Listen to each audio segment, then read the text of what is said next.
오늘 저와 여러분이 읽은 출애굽기 2장 전체를 통해서 오늘 말씀의 제목을 하나님이 그들을 기억하셨더라는 제목으로 함께 나누기를 원합니다. 우리가 흔히 이제 교회 생활, 공동체 생활할 때 누군가 믿음이 참 좋다, 저분 참 믿음이 너무 좋아, 믿음이 좀 약해, 이렇게 우리가 이야기하기 합니다. 우리가 어떤 근거를 가지고 우리가 그렇게 이야기할 수 있을까요? 여러분 믿음이 좋으십니까? 옆에 있는 분에게 한번 여쭤보세요. 당신 믿음이 좋아?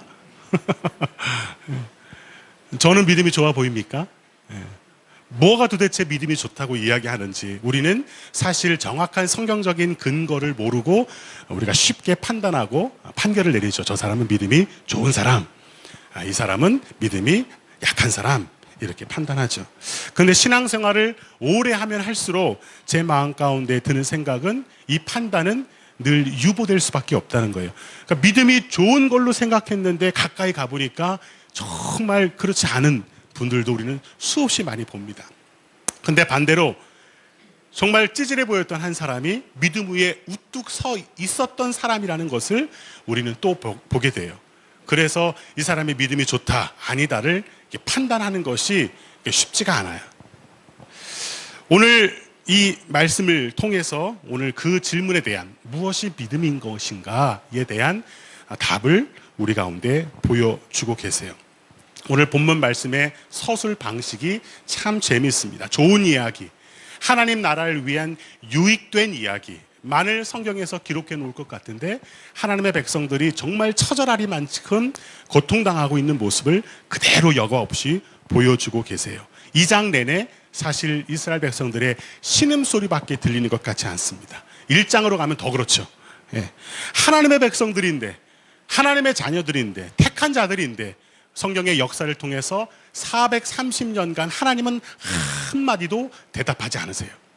자, 그런데 오늘 본문의 25절에 보면 하나님께서 뭐라고 말씀하시냐면 하나님이 이스라엘 자손을 돌보셨대요. 리얼리? 이런 마음이 우리 마음 가운데 들지 않아요? 하나님께서 여러분을 사랑하신대요. 믿으십니까? 근데 정말 하나님께서 나를 사랑하신다면 내 삶 속에 이런 일이 벌어지다니, 하나님의 나를 돌보셨다면 내 삶 속에 이런 일이 벌어지다니, 그 이야기를 지금 하고 있는 것이거든요. 430년간 아무런 일도 벌어지지 않는 하나님의 택하신 백성들이 애굽에서 종노릇을 하고 있는데 어떤 삶을 살고 있냐면 그 노동이 너무나 고돼서 하나님께 부르짖는 소리가 상달될 정도로 너무나 고통스러웠다, 그렇게 하고 이야기하고 있어요.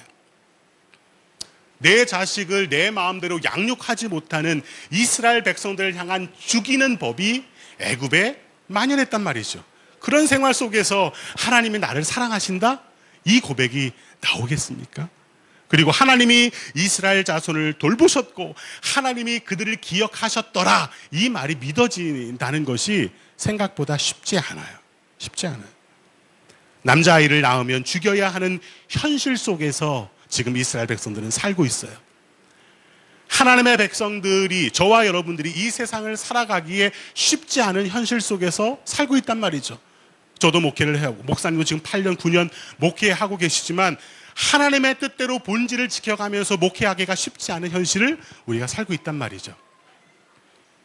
우리의 현실은 그렇지 않은데 하나님께서 나를 돌보셨고 하나님께서 나를 기억하고 계시다는 그 하나님의 말씀이 우리가 쉽게 믿어지지가 않는 현실 속에서 우리가 살고 있단 말이죠.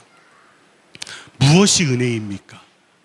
정말 무엇을 우리가 소망하면서 살아야 하는지 오늘 성도로서 참 어려운 시대를 살고 있어요. 자, 한 장만 앞으로 한번 가보세요. 출애굽기 1장 13절 14절에는 뭐라고 기록하고 있는지를 한번 보세요. 출애굽기 1장 13절 14절은 이렇게 말씀합니다. 이스라엘 자손에게 일을 엄하게 시켜 어려운 노동으로 그들의 생활을 괴롭게 하니 곧 흙 이기기와 벽돌 굽기와 농사의 여러 가지 일이라. 그 시키는 모든 일이 모두 다 엄했다고 기록하고 있어요. 그러니까 성도의 삶이 이래요. 하나님의 택한 백성들이, 하나님께서 돌보신다고 여겨지는 그 하나님의 자녀들이, 그들의 모든 생활이 지금 어려워요. 생활이 괴롭다고 지금 이야기하고 있어요. 이런 삶을 살고 있는 하나님의 사람들에게 하나님이 당신을 사랑하십니다, 이런 말이 먹히기가 쉽지 않은 때를 우리가 살고 있다는 것이죠. 그런데 25절을 보면 하나님께서 우리를 사랑하신대요. 우리를 돌보신대요. 우리를 기억하고 계신다고 말씀하고 계십니다. 자, 그런데 하나님의 그 때, 하나님의, 정확하게 말해서 하나님의 그 구속의 때가 차기 전에는 아무런 일도 벌어지지 않아요. 너무 신기해요. 우리가 살면서 경험할 때 하나님께서 우리를 사랑하시고 인도하시고 돌보시고 지켜보신다는 그 증거를 그래도 조금씩 하나하나 이렇게 맛보면서 가면 그래도 견디면서 가는데, 하나님의 그 구속의 날이 다가오기 전까지 아무런 일도 벌어지지 않는 것처럼 잠잠하게 430년간을 기다린다고 생각해 보세요. 숨이 막히죠. 자, 그래서 인내로 기다리는 믿음의 여정은 참으로 어렵고 힘이 듭니다. 그래서 끝까지 기다리는 것, 하나님께서 아무것도 보이지 않는 현실 속에서 하나님께서 나를 돌보시고 계신다, 하나님께서 나를 기억하고 계시다는 것을 믿는 것이 믿음이라고 오늘 성경은 이야기하고 있는 것입니다. 자, 그러면 다시 처음 질문으로 돌아가서, 야, 저 사람 참 믿음이 좋아, 저 사람 참 믿음이 약해, 우리가 어떻게 이야기하는지 그 기준이 조금 바뀌는 것이에요. 저도 지금까지 배워온 그 믿음의 성숙을 기도 응답으로 우리는 늘 이야기했어요. 기도 응답이 믿음의 수준이라고 우리는 생각하죠. 근데 그 기도의 응답이라는 것은 언제나 하나님의 그 구속의 때가 되면 하나님께서 우리 가운데 베푸시는 것이지, 우리의 믿음의 정도하고는 그게 상관이 없는 것 같아요, 보면. 근데 믿음이 뭔가 오늘 본문을 보니까 아무것도 보이지 않는 때에 하나님의 그 때를 기다리면서 살아가는 사람들을 믿음의 사람이라고 오늘 이야기하는 것 같습니다. 자, 그럼에도 불구하고 성도의 그 인내와 기다림이 무엇인지를 알고 오늘을 살면 하나님의 그 구속의 날까지 우리가 낙심하지 아니하고 우뚝 설 수 있다고 믿습니다. 그래서 오늘 본문을 저와 여러분 가운데 주신 것이에요. 저와 여러분이 모세로 준비되는 인생을 살든, 아니면 모세와 같은 구속의 날을, 모세와 같은 구원의 묘수를 기다리는 인생이든, 마침내 하나님의 때를 잘 기다릴 수 있다면 그것이 믿음이 되는 것이죠. 그래서 우리가 우리의 인생 속에 모세가 살아왔던 것처럼 우리도 모세가 살아왔던 그 삶의 때들이 다 있을 텐데, 우리는 오늘 지금 어떤 인생의 때를 살고 있는지를 오늘 말씀을 통해서 4가지로 함께 한번 나누어 보기를 원합니다. 첫 번째, 갈대상자 아기의 때입니다. 자, 1절부터 3절까지를 한번 같이 읽어보겠습니다. 시작. 레위 가족 중 한 사람이 가서 레위 여자에게 장가들어 그 여자가 인심하여 아들을 낳으니 그가 잘생긴 것을 보고 3달 동안 그를 숨겼으나 더 숨길 수 없게 되매 그를 위하여 갈대상자를 가져다가 역청과 나무진을 칠하고 아기를 거기 담아 나일 강가 갈대 사이에 두고라고 기록하고 있습니다. 출애굽기 1장 말씀을 보면 말씀 그대로 출애굽기 1장의 핵심은 뭐냐면 학대와 번성이라는 단어가 계속 반복돼요. 하나님의 백성들이 애굽 사람들, 이집트 사람들에게 학대를 받아요. 그런데 학대를 받을수록 번성을 해요. 이게 하나님의 성도들이 살아가는 삶의 방식이에요. 그러니까 진실한 성도가 하나님의 뜻대로 살려고 발버둥 칠수록 사실 학대를 받게 되어 있어요. 그러나 반대로 학대를 받으면서 성도는 복을 누리면서 살아갑니다. 기가 막히죠. 이것이 신앙생활이에요. 그러니까 이스라엘 백성들이 거의 400년 동안 학대와 번성 사이를 오고 가면서 지금 살고 있어요. 여러분 한번 생각해 보세요. 4세기가 흘러도 변하지 않는 삶이라면 지치지 않겠어요? 40년도 힘들대 400년이 아무런 변화도 없어요. 그렇게 기도를 했는데도, 그렇게 하나님께서 나를 사랑하시고 돌보신다고 말씀하고 계신데도 불구하고 여전히 출애굽하지 못하고 애굽 땅에서 학대를 받으면서 살고 있는 삶이라면 얼마나 지치겠어요. 포기하고 싶지 않았을까. 그런데 그들은 포기하지 않았다는 거예요. 저는 이 1절 말씀이 너무나 은혜를 받았어요. 자, 1절을 보시면 이렇게 기록합니다. 레위 가족 중 한 사람이 가서 레위 여자에게 장가를 들었고 그 가정에 임신했고 그 가정에 아이가 나왔어요. 너무 신기하지 않아요? 이런 험악한 세상에 지금 그냥 일상의 삶이 흘러가고 있어요. 요즘 유행하는 말에 삼포 세대라는 말이 있대요. 삼포 세대. 요즘 젊은이들이 세 가지를 포기한대요. 연애, 결혼, 아이. 그러니까 이 삼포 세대라는 말이 나오기까지 참 충분히 이해가 되는 가슴 아픈 현실이라고 생각해요. 우리 모두가 힘든 시대를 살고 있지만 애굽에서 지금 종살이를 하고 있는 이스라엘 백성들도 숨막히는 시간을 지금 보내고 있어요. 그런데 그들은 그런 학대와 고된 노역 속에서도 한 사람이 한 여자에게 장가를 들어 임신하여 아이를 낳았다고 2장 말씀을 기록하면서 하나님께서 제일 먼저 딱 기록해 놓고 있어요. 이 얘기가 뭐가 중요해서 하나님께서 이 말씀을 삽입해 놓으셨을까요? 모든 환경과 모든 상황이 야 이제 그만해 포기해 하는 쪽으로 기울여지는 것 같아도 삶을 포기하지 말라고 주님은 우리 가운데 말씀하고 계십니다. 무엇 하나 내 마음대로 되는 게 없는 거죠. 지금 이스라엘 백성들이 뭐 하나 내 마음대로 되는 게 없어요. 아이 하나 양육하는 것도 내 뜻대로 되지 못하는 이스라엘 백성들이, 그럼에도 불구하고 그들이 레위 사람 남자가 여자에게 가서 장가들어서 아이 낳고 그냥 가정생활을 꾸려나가고 있는 모습을 성경에서 명확하게 기록해 놓고 있어요. 남자아이는 죽이라는 불의한 세상 속에서 이스라엘 백성들은 살고 있습니다. 이 세상은 정의롭지 않아요. 사실은 너무나 불의해.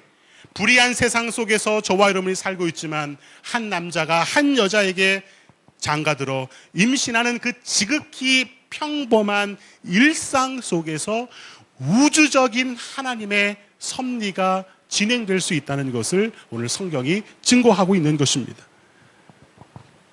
너무나 작은 일상이어서 묻히기 쉬운 그 하나의 행동들, 평범한 주의를 지키는 것, 또 적지만 정성껏 드린 예물 하나, 친절을 베푼 선행 하나, 이 모든 것들이 하나님의 그 위대한 섭리를 진행시키는 우주적인 활동이 될 수 있다는 것을 오늘 말씀을 통해서 기억할 수 있어야 합니다. 고통스러운 삶의 환경 속에서도 평범한 하루하루를 살아낸 레위인 가정에 있었던 일이에요, 이게. 그러나 그들이 인내로 견뎌낸 하루가, 그들이 인내로 살아낸 그 하루가 위대한 하나님의 역사의 출발이 되었다는 거예요. 그 가정을 통해서 누가 나와요, 이제 모세가 나오는 거죠. 몰라요, 지금은. 오늘 내가 잉태한 이 잉태가 모세를 잉태한 것인지 우리는 몰라요. 그래도 그 잉태한 모세를 가지고 조심조심 살아내야 하는 위험천만한 삶을 그들은 살아냈단 말이죠.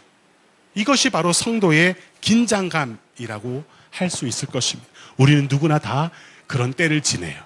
그런 때를 지내요.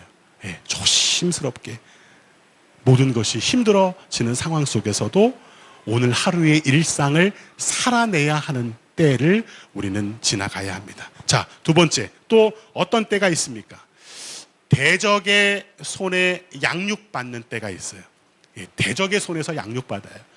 하나님 손에 양육받기 전에 대적의 손에서 양육을 받아요. 4절부터 10절을 보시면 이런 말씀이 있어요. 그의 누이가 어떻게 되는지를 알려고 멀리 섰더니 바로의 딸이 목욕하러 나일강으로 내려오고 시녀들은 나일강가를 거닐 때에 그가 갈대 사이에 상자를 보고 시녀를 보내어 가져다가 열고 그 아기를 보니 아기가 우는지라.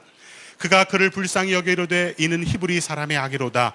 그의 누이가 바로의 딸에게 이르되 내가 가서 당신을 위하여 히브리 여인 중에서 유모를 불러다가 이 아기에게 젖을 먹이게 하리이까. 바로의 딸이 그에게 이르되 가라 하매 그 소녀가 가서 그 아기의 어머니를 불러오니 바로의 딸이 그에게 이르되 이 아기를 데려다가 나를 위하여 젖을 먹이라. 내가 그 삭슬 주리라. 여인이 아기를 데려다가 젖을 먹이더니 그 아기가 자라매 바로의 딸에게로 데려가니 그가 그의 아들이 되니라. 그가 그의 이름을 모세라 하여 이르되 이는 내가 그를 물에서 건져내었음이라 하였더라고 기록하고 있습니다. 하나님의 섭리를 믿는 성도에게는 우연이라는 것은 없어요. 우연이라는 건 없어요. 아유 정말 이게 뭐 이런 일이 나한테 있었나 하는 이 모든 일들이 그냥 벌어진 일이 단 하나도 없다는 것입니다. 우연을 가장해서 벌어지는 일도 있긴 하지만 모든 일은 하나님께서 단 1%의 오차도 없이 정확히 계산된 하나님의 섭리 안에서 하나님이 허락하지 않으시면 벌어지는 일이 단 하나도 없어요. 이것을 여러분이 믿지 않는다면 하나님의 섭리 또 하나님의 주권에 대해서 아직 이해가 없는 것이죠. 모세의 입장에서 볼 때 모세의 부모의 손에서 양육되고 가족들과 함께 어린 시절을 보내고 충분한 사랑과 추억을 새기면서 살아왔으면 참 좋았겠지요. 그러나 모세는 어떤 의미에서 버려진 아이였어요.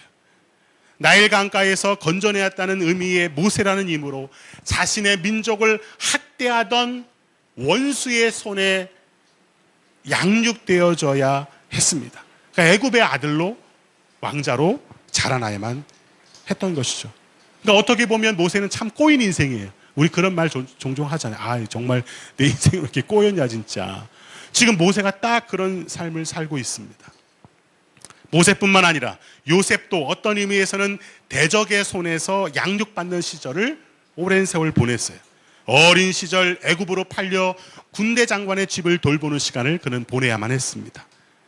자신의 의도와는 상관없이 원하지 않는 나라에서 원하지 않는 사람들과 살아야만 했어요. 이렇게 꼬인 인생이 어디 있겠어요?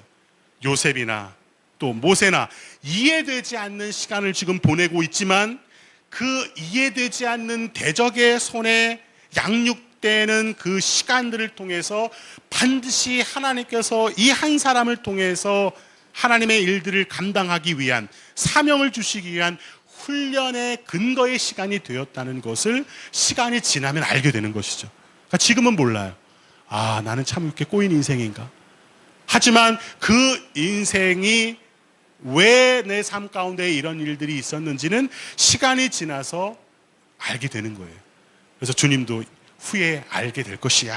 이런 이야기들을 종종 하셨던 것 같아요. 하나님의 구속의 때가 찾아 요셉은 애굽의 총리가 되었고 총리가 되어도 손색이 없는 훈련을 대적의 손에서 양육받았어요. 그런 의미에서 모세도 지금 그 길을 걸어가고 있는 것입니다. 지금 당장은 이 모든 것을 이해하기 어렵지만 그리고 받아들이기 어렵지만 그러나 내 삶에 그냥 우연하게 재수 없이 벌어지는 일은 단 하나도 없어요. 하나님의 섭리 가운데 일어나는 것들입니다. 사랑하는 여러분 어떠십니까? 요셉도 또 모세도 자신의 의도와 상관없이 대적의 손에 양육되는 시간을 보냈어요. 내 의도와는 상관없는 시간들, 내 마음과 내 마음대로 안 되는 그 시간들, 그것이 바로 대적의 손에 양육받는 때의 의미죠. 그래서 고통스럽습니다. 그런데 돌아보면 바로 그 시간이 하나님의 사람으로 훈련되는 시간이었다는 것을 우리는 보게 되는 것이 요셉도 모세도 대적의 손에 양육되는 시간을 통해서 위대한 리더로 세워지게 되었습니다.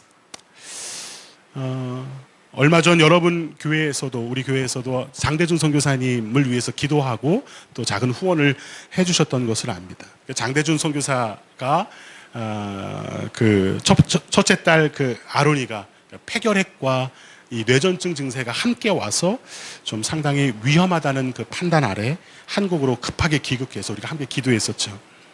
그래서 어린 나이에 이제 선교지에 가니까 그 둘째 시온이는 너무나 어려서 그냥 몰라요. 그냥 필리핀 아이들하고도 한국말로 이야기한대요. 한국말로 막 이야기하고 왜 네가 못 알아듣냐고 막 이런 식으로 한다고 하더라고요. 근데 이 첫째 이 여자아이는 비교적 모든 것을 다 이렇게 알 수 있는 상황 가운데 갔기 때문에 스트레스가 상당히 많았다는 것으로 이렇게 파악되었다고 합니다. 영어도 해야 되지, 필리핀 그 달러도 해야 되지, 그 다음에 그 민다나오 섬의 독특한 제주도 방언처럼 전혀 통하지 않는 또 언어가 또 있대요. 이 세 가지를 동시에 막 해야 되니까 굉장히 스트레스가 많았을 것이라고 합니다. 그리고 뭐 저희는 그냥 뭐 주는 대로 막 먹는데 아마 이 친구는 먹는 거가 되게 힘들었던 것 같아요. 그러니까 영양실조가 되어서 이 모든 증세가 막 한꺼번에 왔다고 그렇게 합니다. 이런 상황들을 보면서 제 마음이 참 힘들었어요. 제 입장이었다면 얼마나 속이 많이 상했을까 하는 생각이 들고 선교사님 부부야 뭐 사명이 있어서 힘든 상황, 힘든 사역지로 갔다고 했지만 어린 자녀들은 이게 무슨 죄예요 도대체. 자신들의 선택도 아니고 목사의 아들로 목사의 딸로 태어난 것도 그건 내 선택이 아니잖아. 태어나 보니까 아빠가 목사야. 아 정말 저도 그런 시절을 보냈거든요. 왜 그곳에 가서 왜 이런 고생을 하나, 그런 마음이 제 마음 가운데 있었을 것 같아요. 그런데 오늘 말씀을 준비하면서 새로운 관점으로 선교사 자녀들의 모습, 선교사의 가정을 바라보게 되었어요. 민다나오의 그 섬이 원수 대적의 손은 아니지만 선교사 자녀에게는 그런 환경일 수 있잖아요. 내가 원하지 않은 환경, 내가 바라지 않는 그 환경. 모세가 애굽의 왕궁에서 억지로 보내야 했던 것처럼 마치 선교사 자녀들에게는 억지로 선교지에 머물러 있어야 하는 시간일 것입니다. 그러나 그 시간들을 통해서 선교사 자녀인 아론이와 시온이도 모세처럼 위대한 지도자로 준비되고 있는 시간일 뿐이구나 라는 영적인 시각이 열리는 거예요. 저도 뭐 지난번에 저도 간증했지만 초등학교 2학년 3학년 때부터 풍금을 치면서 교회 반주를 해왔던 제가, 저도 그게 원수 대적의 손에서 양육되던 때지. 나는 나가서 놀고 싶은데 친구들하고 나는 왜 교회 예배를 이렇게 섬겨야 되나. 주일 예배, 수요 예배, 오후 예배, 금요일 예배. 그 초등학교 3학년 뭐 알겠어요. 저 되게 불쌍하죠. 그랬었는데 그렇게 힘든 시간을 보내면서 그냥 이제 눈 감고도 피아노를 칠 수 있는, 제가 음악을 전공한 것도 아닌데도 불구하고 그런 은혜를 주시려고 하나님께서 그런 시간들을 보낸 것이 아닌가. 시간이 이렇게나 지나봐야 그 시간들이 이해가 되고 해석이 되는 것이죠. 적과의 동침이라는 말도 있어요. 영화죠? 보진 않았지만. 성경의 언어 속에서는 원수의 목전이라는 말이 있습니다. 시편 23편에 하나님께서 원수의 목전에서 상을 베푸세요. 이게 하나님의 원리죠. 원수의 목전, 정말 여러분 생각해 보세요. 왼수의 눈 앞에서 우리가 지금 살고 있다고 생각해 보세요. 얼마나 힘든 시간이겠어요. 근데 상은 그때 베풀어져요. 원수의 목전에서 상을 베푸시는 하나님, 이것이 하나님의 원리입니다. 그런 시간들을 통해서 하나님 나라에서 리더십을 발휘하는 사람으로 훈련되어진다는 것입니다. 여러분은 지금 어떤 시간 속에서 오늘을 살고 계십니까? 하나님의 구속의 시간 속에서 여러분 삶 속에 벌어지는 모든 일들은 하나님 나라의 양약이 되도록 여러분을 훈련하고 계시는 것입니다. 자, 세 번째로 스스로 재판관으로 사는 때도 우리는 살아갑니다.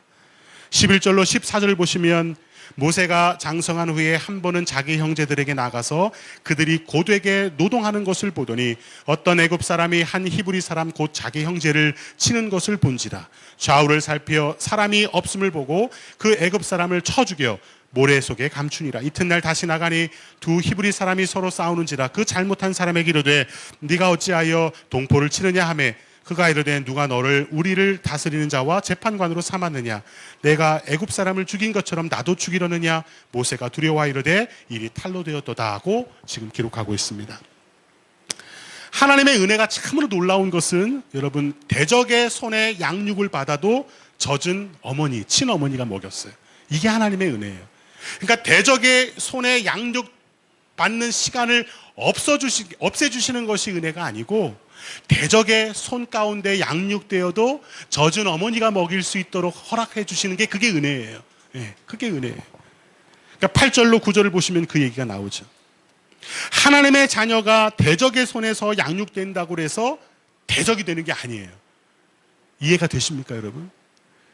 우리가 아무리 세상 교육을 받고 세상 사람들과 친구를 맺고 세상 사람들을 대상으로 장사를 하고 사업을 해도 우리의 영적인 정체성이 세속인이 아니란 말이에요.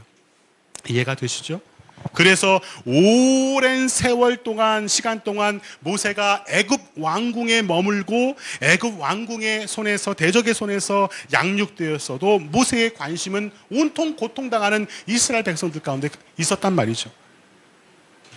내가 왕궁에 있다고 해서 내 인생의 목적이 왕자나 왕이 아니에요. 그런데 우리는 그런 삶을 살 때가 있어요. 이 세상에서 돈 벌고 또 명예를 얻고 훌륭한 사람이 되었다고 해서 그게 인생의 목적이 아니에요.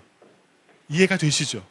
그런데 우리는 그것이 인생의 목적으로 살고 우리가 잘못된 가치관 속에서 산단 말이죠. 위대한 이집트 왕자가 되는 것이 모세의 사명이 아니었어요. 훌륭한 바로가 되는 것이 모세의 사명이 아니에요. 근데 우리는 이집트에 지금 살고 있어요. 애굽에 살고 있어요. 훌륭한 사람이 되고 바로가 되고 왕자가 되는 것이 소망이 되어서 그렇게 살아가는 성도의 삶의 모습을 우리는 수없이 많이 본단 말이죠. 그의 마음과 시선이 온통 이스라엘 형제들 가운데 가 있었어요. 자, 11절을 보시면 이렇게 기록하잖아요. 모세가 장성한 후에 한 번은 자기 형제들에게 나가서 그들이 고되게 노동하는 것을 보더니 어떤 애굽 사람이 한 히브리 사람 곧 자기 형제를 치는 것을 보았다고 기록하고 있습니다. 자, 그런데 사명은 내가 스스로 세워서 되는 것이 아니고 하나님이 부르셔야 비로소 사명이라고 말할 수 있는 거예요. 근데 지금 모세는 어땠습니까? 스스로 사명을 부여하고 리더 행세를 지금 하고 있죠. 자, 여기 보시면 그래요. 애굽 사람이 히브리 사람 자기 형제 치는 것을 보고 이것은 부당해 라고 스스로 판단했어요. 그래서 어떤 판결을 내렸냐면 너는 사형이야 하고 자기가 죽여버렸어요. 지금 그 얘기가 12절 말씀이잖아요. 그러니까 내가 판단하고 내가 처리하는 것, 그것이 판결자죠. 근데 이 판결한다는 것은 모든 리더에게 꼭 필요한 덕목이에요. 판단력이 빠르고 그리고 올바라야 되죠. 그런데 하나님께서 너를 판결자로 세워지지 않았는데 판단이 빠르고 옳아봤자 그것은 살인에 불과합니다. 굉장히 중요한 거예요. 아직 모세는 하나님의 백성을 인도하는 리더로 세워지고 있는 과정이지 아직 리더가 아니에요. 그러니까 아직 판결해서는 안 되는 위치입니다. 그러니까 자신은 이스라엘 백성들을 형제요, 내가 감당해야 할 사명의 자리라고 생각은 했지만 정작 그들은 모세를 리더로 인정하지 못하는 여전히 그런 훈련 중에 있는 단계예요. 고통당하는 이스라엘 백성들을 돕기 위한 판단이었어요. 판결이었어요. 그런데 그들은 모세를 리더로 인정하지 않고 있어요. 이건 하나님께서 그렇게 하신 것이죠. 나는 스스로 볼 때 난 준비됐어 라고 생각해도 하나님이 보실 때 아직 아니야 라고 생각하실 때가 있어요. 그러니까 나의 때와 하나님의 때가 이렇게 달라요. 그러니까 교회에 생기는 모든 대부분의 문제는 이 과정 속에 있는 이 때를 보내는 사람들이 잘못된 판단과 잘못된 판결로 인해서 사람들을 막 죽이는 데 있어요. 사실은 교회의 모든 문제는 그렇습니다. 나는 준비되었다고 여기지만 하나님이 보실 때는 아니고 내가 판결하고 판단할 위치라고 스스로 여겨지는 미숙한 모세와 같은 자들 때문에 영적인 살인이 지금 자행되는 거죠. 막 교회 안에서 막 난도질을 해요. 난도질. 스스로 재판관이 되는 때가 누구나 한 번쯤은 있을 것입니다. 변화되기 전 사도 바울도 그런 인생을 살았어요. 믿는 자들을 죽이고 핍박하는 것이 하나님의 뜻이라고 여기고 그렇게 살았어요. 실수 없이 사명자가 되는 사람은 없어요. 그러나 그 실수를 깨닫고 돌이키는 것은 더 어려워요. 더 어려워요. 성장하고 성숙하지 않으면 미숙한 판단자로 남아서 교회 공동체를 어렵게 만들고 살인을 저지르면서 살 수도 있다는 것이 지금 한국 교회의 아픔입니다. 자, 그래서 끊임없이 성장하고 끊임없이 성숙해서 내가 미성숙한 모세가 아니라 성숙한 모세가 될 때까지 기다리고 모세는 모세 스스로 40년을 더 기다려야 돼. 지금 40년을 살아왔지만 미디안 광야에서 또 40년을 더 기다려야 돼. 그래야지 그때에서야 비로소 준비된 리더로 하나님께서 도장 찍어주시는 거예요. 자, 그 얘기가 이제 마지막 대지입니다. 이제 우리가 이 때를 지나가야 돼요. 어떤 때이냐? 미디안 광야 나그네의 때입니다. 15절로 22절 말씀에 보시면 바로가 이 일을 듣고 모세를 죽이고자 하여 찾는지라. 모세가 바로의 낯을 피하여 미디안 땅에 머물며 하루는 우물 곁에 앉았더라. 미디안 제사장에게 7달이 있었으니 그들이 와서 물을 길어 구유에 채우고 그들의 아버지 양떼에게 먹이려 하는데 목자들이 와서 그들을 쫓는지라. 모세가 일어나 그들을 도와 그 양떼에게 먹이니라.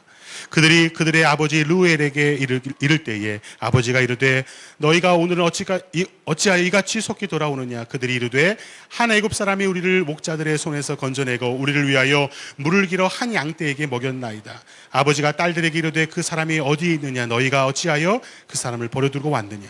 그를 청하여 음식을 대접하라 하였더라. 모세가 그와 동거하기를 기뻐하며 그가 그의 딸 시보라를 모세에게 주었더니 그가 아들을 낳음에 모세가 그의 이름을 게르솜이라 하여 이르되 내가 타국에서 나그네가 되었다고 고백하고 있습니다. 모든 시간과 세월이 중요하지 않은 때가 없지만 스스로 재판관이 되어 다른 사람을 죽이며 사는 설익은 하나님의 백성이 농 익어서 잘 준비되는 하나님의 사람으로, 잘 준비된 하나님으로 세워지기 위해서 반드시 이 광야 나그네 때의 시절을 반드시 지나가야 한다는 것이 오늘 성경의 원리예요. 사도 바울도 아라비아 광야에서 3년이라는 세월을 아무것도 하지 않고 광야에 있었어요. 모세도 미디안 광야에서 40년이라는 시간을 이제 보내게 될 것입니다. 다윗도 사울 왕을 피해서 광야 동굴에서 숨어 지내는 시간들을 보냈어요. 하물며 우리 주님 예수님도 성령에 이끌려 광야에서 3일을 줄이신 후에 사탄에게 시험을 받으셨어요. 아니 그 위대하시고 전능하신 예수님도 그 시간을 겪으셨다면 하물며 우리겠습니까?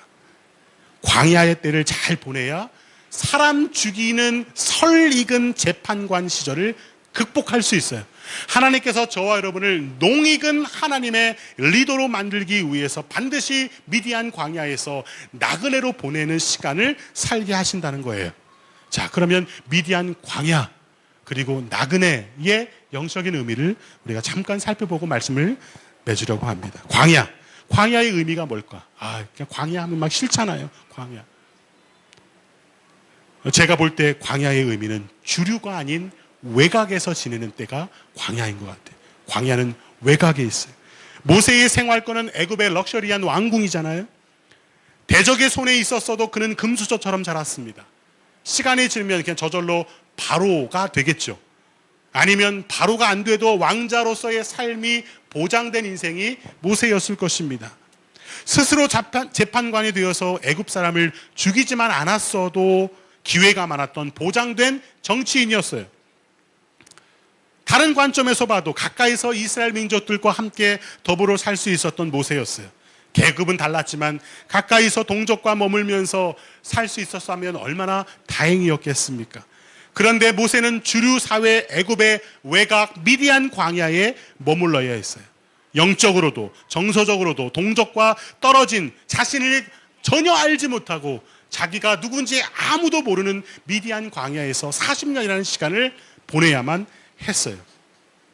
그러니까 내가 있어야 할 곳이 아닌 곳에 머물러 지내는 시간이 바로 미디안 광야, 외곽의 의미입니다. 그곳이 바로 미디안 광야죠. 이 하나님의 위대한 일꾼들은 모두가 다 한결같이 이 외곽, 주류에서 밀려나서 외곽에서 머물러 있는 시간을 반드시 보냈습니다. 한마디로 말하면 모세답지 않은 시간을 모세가 보내고 있는 거예요. 모세는 왕자인데 왕자답지 않은 시간을 모세가 보내고 있고, 다윗은 또한 다윗 같지 않은 시간을 동굴에 숨어 살면서 보냈어요. 도망자로, 피해자로 말입니다. 나와 어울리지 않는 곳에서 나에게 맞지 않는 옷을 입고 지내는 시간이 바로 미디안 광야예요. 불편하죠. 저도 좀 사이즈가 조금 작은 거 끼는 옷 입고 다니면요, 밥 먹는 것도 불편해. 그러니까 이게 외곽에서 주류에서 멀려나서 나하고 맞지 않는 곳에서 지내는 것이 너무나 힘들어요, 사실은. 자, 그런데 중요한 것은 왜 그렇다면 농익은 하나님의 리더가 되기 위해서 하나님의 백성들에게 이렇게 미디안 광야에서 외곽에 머물면서 내 몸에 맞지 않는, 나와 어울리지 않는 시간을 오랜 세월 보내게 하실까요? 이유는 단 하나예요. 분명합니다. 나답지 않은 곳에서 나와 어울리지 않는 시간을 보내야 내가 죽을 수 있기 때문에요. 그러니까 나를 죽이시기 위해서 하나님은 미디안 광야로 나답지 않은 곳으로 보내시는 거예요. 내가 부서지고 내가 무너져야 하나님이 사시기 때문입니다. 내가 살아있으면 하나님이 일하지 못하세요. 내가 죽어야 합니다. 나다움이 죽고 하나님 다음으로 거듭나야 돼요. 저는 그냥 제가 하고 싶은 게 너무 많았어요. 제가 하고 싶은 것들을 위해서 꿈꾸면서 지금까지 살아왔던 것 같아요. 내가 죽고 그리스도가 사셔야 하기 때문에 나와 어울리지 않는 곳으로, 나와 맞지 않는 곳으로 보내셔서 광야의 시간을 살게 하시는 것입니다. 이게 광야의 의미죠.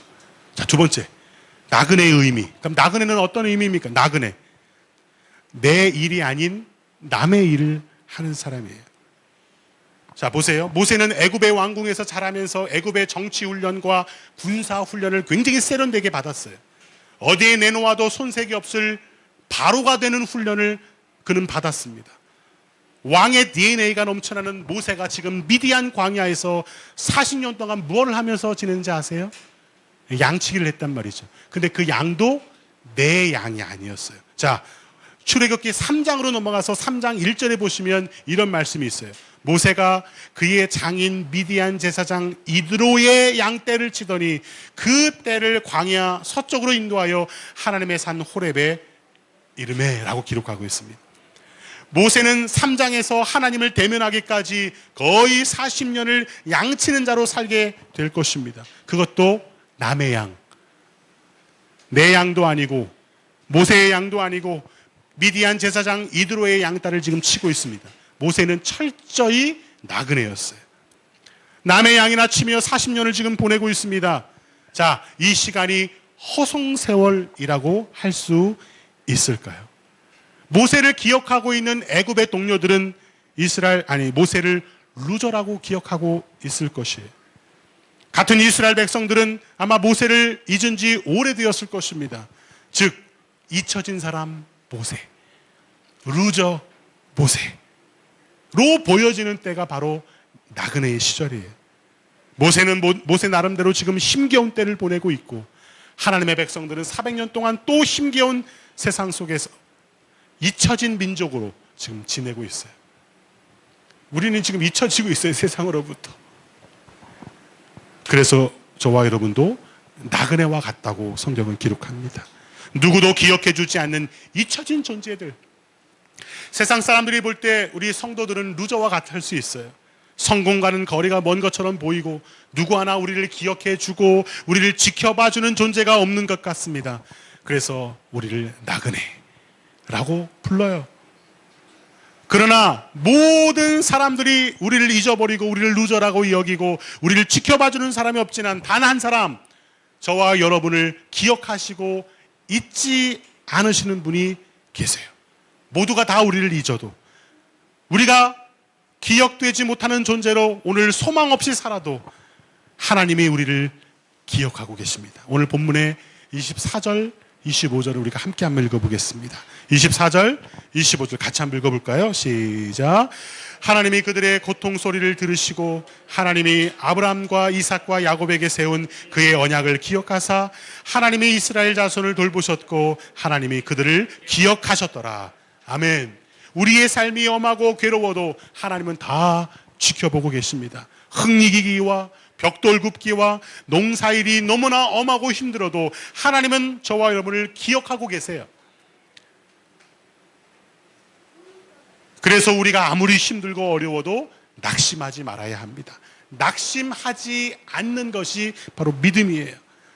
사랑하는 여러분, 우리는 각자의 위치 안에서 서로의 각자의 때를 지금 보내고 있어요. 1번부터 4번까지 여러분은 어느 시절을 지금 보내고 계십니까? 어느 시절이든 우리는 쉽지 않은 시간을 지금 보내고 있지만 그곳에 안주하지 말고 머물지 말고 끝까지 나그네의 삶을 완주하시는 저와 여러분이 되었으면 좋겠습니다.